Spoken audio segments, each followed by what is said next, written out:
సుమన్ టీవీలో మీ personal and business promotions కోసం కింది నెంబర్కి కాంటాక్ట్ చేయండి. హాయ్ నమస్తే, welcome to Suman TV. Tirumala ghat రోడ్లో చాలా సార్లు కూడా వన్యమృగాలు, చిరుతలు, ఎలుగుబంట్లు సంచరిస్తూ ఉండడం మనం చూసాం. అయితే ఆదివారం రాత్రి 9 గంటల ప్రాంతంలో తిరుమల నుండి తిరుపతికి వచ్చే క్రమంలోనే వాహన చోదకులు మొదటి ఘాట్ రోడ్ 55, 56 మలుపు దగ్గర చిరుత పులి రోడ్డు దాటుతూ అడవిలోకి వెళ్ళడం గమనించారు. అయితే వెంటనే ఆ యొక్క వాహనదారులు టీటీడీ భద్రతా సిబ్బందికి సమాచారం ఇవ్వడంతో టీటీడీ భద్రతా సిబ్బంది అటవీ శాఖ అధికారులతో చర్చలు జరిపారు. అయితే ఏదైతే చిరుతపులి కనిపించిందో దాన్ని పట్టుకునే ప్రయత్నం అయితే చేస్తున్నారు. అయితే ఇప్పటికే చాలా వరకు కూడా మనం తిరుమల ఘాట్ రోడ్లో చిరుత పులులు సంచరించే విషయం చూస్తూనే ఉన్నాం. అయితే ఇదివరకే లక్షిత అనే ఒక పాపను కూడా ఈ చిరుత పులి పట్టున పెట్టుకున్న విషయం మనం గుర్తించాం. అయితే అంతేకాకుండా కౌశిక్ అనే బాబును కూడా చాలా వరకు చిరుతపులి దాడి చేసిన విషయం కూడా మనం ఇంతకుముందే చూసాం. అయితే ఈ క్రమంలోనే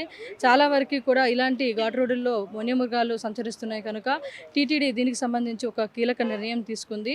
ఆగస్టు 12వ తారీఖు నుంచి అదేవిధంగా సెప్టెంబర్ 30 వరకు ఏవైతే వాహన చోదకులు అంటే ఈ 2 వీలర్స్ వాళ్ళకి ఇంతకుముందు ఉదయం 4 గంటల నుండి రాత్రి 11 గంటల వరకు 2 వీలర్స్ని తిరుమల కొండకి అలౌ చేసేవారు. అయితే ఇప్పుడు ఆ యొక్క సమయాన్ని కుదిస్తూ ఉదయం 6 గంటల నుండి సాయంత్రం 9 గంటల వరకు మాత్రమే అలౌ చేస్తున్న పరిస్థితులు చూస్తున్నాం. అంటే ఏదైతే అటవీ అధికారులు చెప్పిన దాని ప్రకారం ఈ యొక్క ఆగస్టు, సెప్టెంబర్ ఈ యొక్క నెలల్లో ఎక్కువగా ఈ యొక్క వన్యమృగాల సంతతి పెరుగుతుంది కనుక ఎక్కువగా ఈ యొక్క టైంలో సంచరించే అవకాశం ఉంది కనుక ఈ యొక్క సెప్టెంబర్ 30వ తారీఖు వరకు కూడా ఈ యొక్క సమయాలు ఇలా మార్పు చేస్తున్నట్లు కూడా టీటీడీ నిర్ణయించింది.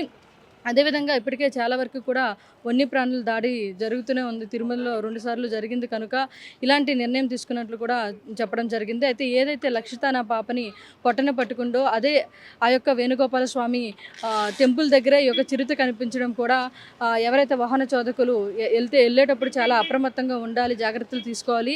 దాన్ని దృష్టిలో పెట్టుకునే ఈ యొక్క 2 వీలర్స్ని అలౌ చేసే క్రమంలోనే టైమింగ్స్ని కూడా కుదించినట్లు కూడా తెలుస్తుంది.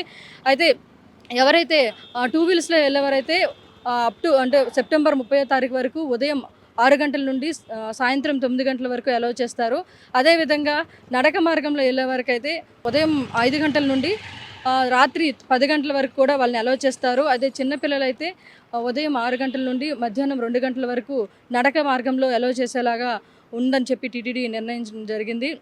అంటే ఈ క్రమంలోనే నడకదారిని ఎవరైతే వెళ్తున్నారో వారికి ఇప్పటికే కర్రలు కూడా ఇచ్చి పంపిస్తున్న నేపథ్యంలోనే మనం చూడొచ్చు చాలా వరకు ఈ చిరుత దాడులు జరిగిన సందర్భంగానే చేతి కర్ర కూడా ఇస్తూ నడకదారులు వెళ్ళే వాళ్ళకి జాగ్రత్తలు తీసుకోమని కూడా చెప్పడం జరిగింది. అయితే చాలామంది కూడా తిరుమలకి వచ్చే ప్రయత్నం చేస్తూ ఉంటారు.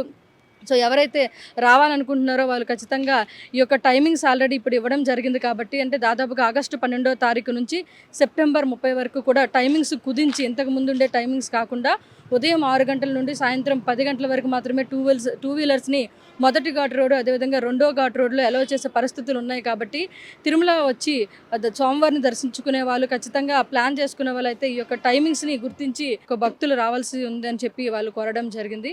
Keep watching Suman TV.